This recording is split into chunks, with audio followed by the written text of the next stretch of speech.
ako ng face, bebe. 8 araw na mula ng brutal na patayin ng golden retriever na si Kilua. Ang asong nakunang pinagpapalo at isinako pa ng isang lalaki sa Bato, Camarines Sur. Pero hindi pa rin nababawasan ng sakit para sa amo niyang si Vina. Na-overwhelm po ako sa lahat ng nangyayari, pero nananaig pa din po yun na nasasaktan pa rin po ako, pero kailangan po magpakatatag.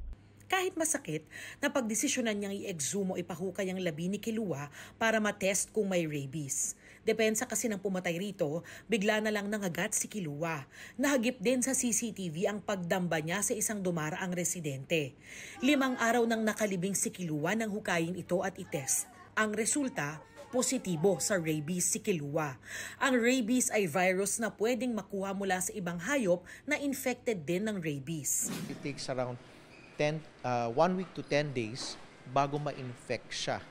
No? Sometimes hindi lang lalabas kaagad yon, walang symptoms sa lalabas. Ayon pa sa veterinarian, kasama sa mga posibleng epekto ng rabies ay ang hindi normal na behavior at ang pagiging agresibo, gaya na lang ng panunugod at pangangagat. They don't have any control na of their brain because the virus already affected the brain. Okay.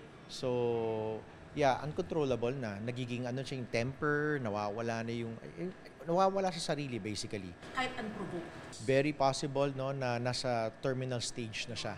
Kumalat na yung virus sa brain. Oo. Kasi may mga dogs naman na quiet lang pero rabid. You know, tapos biglang pala may rabies pa sila. Delikado sa tao ang rabies. Kapag nakagat ang tao ng aso o anumang hayop na infected ng rabies, pwede niya itong ikamatay kapag hindi naagapan. Ayon kay Arazas, may anti-rabies vaccine si Kilua. At ayon din sa POS o Philippine Animal Welfare Society, hindi porke may rabies ay tama ang ginawang pagpatay kay Kilua. Hindi justified yung pagpatay kahit positive sa babies. I think the only way na justified is kung inaatake ka na, makikita natin, hindi po ito yung nangyari kay Kilua. Siya po yung hinabol. Hinahabol po niya yung aso, kahit nagtatago na yung aso. Patuloy pa rin po yung paghabol niya at gusto niyang pupukin talaga hanggang sa mamatay. Base sa manual ng Bureau of Animal Industry, ang isang hayop na pinaghihinalaang may rabies ay dapat dumaan sa 14-day observation period. Sa mga kaso raw ng highly suspected rabies cases, saka pa lang sasailalim sa humane euthanization. For those people po na nag-iisip na porket positive ang isang aso sa rabies, okay na lang napatayin ito. Mali po kasi may tamang, gaya po ng sinabi ko, may tamang proseso po para doon.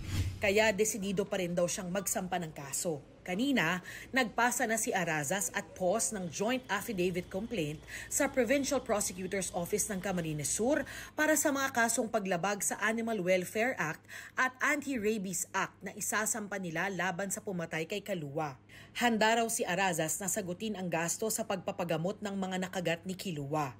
Sinubukan namin na makuha ang panig ng lalaking pumatay kay Kilua, pero ayon sa kapitan ng Barangay Tres Reyes, ayaw na raw munang magpa-interview ng lalaki. Para sa GMA Integrated News, Darlene Kai ang inyong saksi.